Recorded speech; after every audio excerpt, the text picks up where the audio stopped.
You hear that, boys? We're going striking! No, we're not actually doing that. 2-game win streak. What's going on, everybody? Feeling very good right now about our dear beloved Chicago Bulls. I didn't think I'd be back doing this real quick, just like that. Another team that's banged up in the Pacers. Another team we should beat, and we did. Before we get too far into it, thank you guys for watching. Hit the like button, subscribe.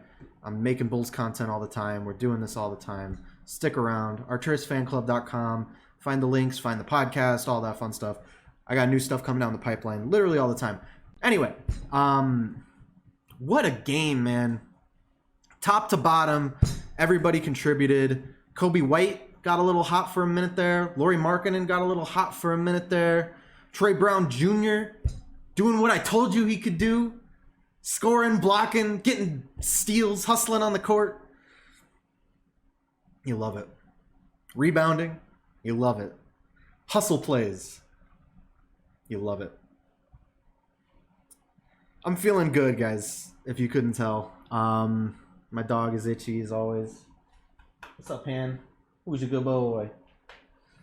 He's a Bulls fan, too. I didn't name him Pan. I don't know where I'm going with this. So, Vooch, I'll say it right. Nikola Vucevic. I got it. I got it wrong in my video the other day. Got it right. This man rolls out of bed with a double-double. Serving up double-doubles to Chicago in and out style. 32 points, 17 rebounds, 5 assists, and a block. Just incredible. Just what more is there to say? The Zach and Vooch pick and roll, man. You know, at first, the first few games, it was like, is this gonna work? Is this pick and roll thing gonna work with these guys? They don't seem to mesh well. They're not feeling each other. It's working. It's working. They just needed some time to build that chemistry, work through the kinks. Just give them a little bit of time. It's only gonna get better. Daniel Theis didn't play tonight. We'll get to that. Zach had another big game. He went through a cold stretch, and I think maybe the ankle might still be bothering him, but he had a huge dunk and then a huge three-pointer, and overall he was playing a very well-rounded game. He actually had he had 19 points, 8 rebounds, 6 assists, and a block. Which for Zach is a very well-rounded game. Because you got to remember, for the most part, obviously Vooch was our leading scorer tonight, but for the most part, Zach is usually carrying the burden on offense. So he's usually doing everything on offense. And then, you start to look at, okay, is he distributing the ball? Well, he had some really nice passes. He had a dime to Thad Young tonight. Go check out that highlight. Getting boards, he got a block. Like, it's the little things like that, before, when he was doing everything on his own all the time, he probably didn't have the energy or the mental capacity to be worried about those other things. But now he can. And he's capable of doing those things. He's a very good player. If you guys didn't know, Zach LaVine, good player. Hot take alert. Lauri Markkanen. Shout out to Lauri, man. Still working out the kinks on defense for Lauri. But 15 points, 6 rebounds, 1 steal, 1 block. Solid game. And once again, Pacers were without Sabonis. And who else were they missing? Brogdon. They were without Sabonis and Brogdon. So I mean, you got to win the game. You play who you play. You can't sit around talking about what ifs. You play who you play. The Bulls played, and they played well. Another solid game for Sato. Just doing his veteran thing, playing a true point guard role, bringing some veteran leadership and a calming presence to the offense. One thing I noticed that I think Zach is starting to pick up on, Zach he's not going to be our point guard, obviously. That's not the role that he's put into. He's not really a facilitator, but there was a stretch towards the end of the fourth quarter where Coby White was on the fast break and he just got really excited and he basically just, ran down the court and turned the ball over when the Bulls were up. I don't know. The Pacers were trying to make a run. The Bulls were up.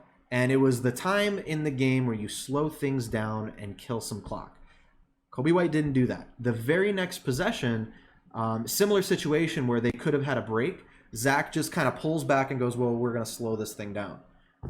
So it's little things like that I'm starting to notice in Zach's game that he's kind of picking up, from someone like Tomas Satoransky, someone like Thad Young, who, they know when to pull back and slow things down a little bit. And Vooch too. I mean, Vooch was 5 assists away from a 30-point triple-double. I mean, what more can you say? Like, we've got some strong offensive facilitators on our team right now. Coby White gets to play off ball. Coby White gets to be our 3-point shooter. And he can drive the lane too. Like, Coby White's got a nice offensive skill set. Defensively, you kind of got to hide him. When he's coming off the bench, pairs well with someone like, Troy Brown Jr., who can defend, the players that Coby White can't defend. Patrick Williams, man, the paw. There are a few possessions that I thought he was getting kind of cooked on defensively. He got screened kind of hard, and Doug McDermott actually had a couple wide open threes because of it. But I think with Pat, the thing you got to remember is, like, for one, he's usually guarding the best player on the opposition, and two, he's young. I mean, he doesn't look like it. He looks like a grown ass man. He's 6 years younger than me or something crazy. I don't want to think about it. He's very young. So he's learning. He's still learning how to play, at an NBA level. And he's so active. And that's something I would encourage you to start looking for. Like, sometimes don't watch the ball handler when they're on defense. Watch Patrick Williams. Just watch everything he does, because he is so active. He is moving like a shadow on whoever he's supposed to be defending. He's a smart team defender. He knows when to switch. He knows how to switch, which is something that the Bulls have actually struggled with a lot. When to go over, when to go under a screen, little things like that. He just understands. He gets the flow of the game. It's just every now and then, there will be someone who can blow past him. He's not the fastest laterally. And then, when you get screened hard, like, sometimes you get screened hard. That's just how it happens. But Patrick Williams, again, he hit some clutch shots, some big threes. Just a monster on defense. Active hands, once again. 4 steals. That's what happens when you're active like that and you follow players like a shadow. That's what happens when when you stay up. You're moving your arms. You get 4 steals. 4 very clutch steals, I might add. A lot of players get the clutch designation for being a clutch shooter. I think he is a clutch defender. Those steals came at, like, in succession. They came at the perfect times when we needed to stop. When they were going on a run, they were getting a little hot. We needed to slow down their offense. Or they're on the break and it looks like they're going to get a score, and Pat just says, I'm taking the ball because I know where to be at the right time. Who else is there to talk about? We talked a little bit about Troy Brown Jr. He had a nice little post-game interview with Stacey and Adam after the game, where he once again reaffirmed that he feels like this team has a lot of talent. He's really excited to be in Chicago. You love to hear it. And then there was a nice little anecdote in there about how Billy Donovan told him, keep grinding, keep hustling, keep playing defense. So when he came in, and he said this, when he came in for garbage time at the end, when the game was over, he's like, I'm still pressing. I'm still playing like it's, the game's on the line. And he ended up getting a block during that, that little garbage time end of the game stretch. So I'm happy. I think Billy's rotations are starting to take form. I don't think any more than 9 players outside of garbage time, because that doesn't really count.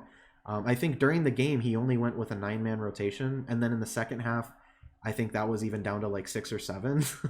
I think it was just Lauri Markkanen and Coby White off the bench in the second half, pretty much, if I recall correctly. Yeah.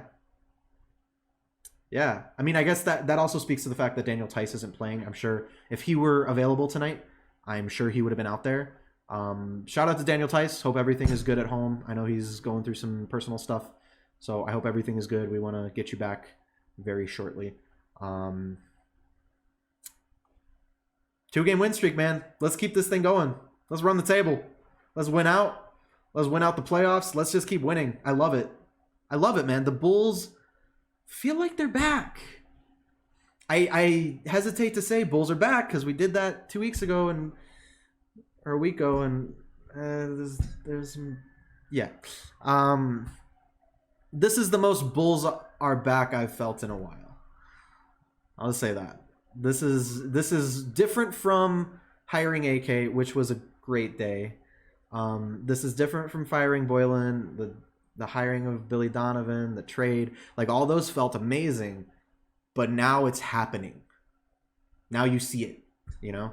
Now it's not just, oh, I can't wait to see what they do with these new guys, or I can't wait to see how Billy Donovan develops this team. It's happening. We're watching it. It feels great. And you play the opponent that you're scheduled to play that night. I understand that the Pacers were banged up. Totally get it. But you got to get the win. They got the win. Same thing with the Nets. You got to get the win. They got the win. That's all that matters, man. I'd hate to be sitting here talking to you about, like, well, that team was banged up and we couldn't even beat them banged up. I'm done with those discussions. I'm done with the negativity. I'm done making excuses. They won. It feels good. So thanks for listening to me. Happy rant. It's not an angry rant, not a sad rant. It's a happy rant. You guys know how to find me at Arturis Fan Club on all platforms. Go to arturisfanclub.com or arturisfan.club. I think that's working now. That's where you can find the In Arturis We Trust podcast. New episodes every Friday. My Twitch, my YouTube, which you're on right now, my Instagram, I'm on Facebook too. I don't know. It just automatically posts when I post to Instagram. I don't even like Instagram. We don't have to talk about it right now. We can talk about it some other time. But Bulls Nation, I'm feeling great. I'm sure you guys are too. I am excited. I'm happy. This is what it feels like to be a happy Chicago basketball fan once again. So thanks for hanging out. I'll talk to you guys soon.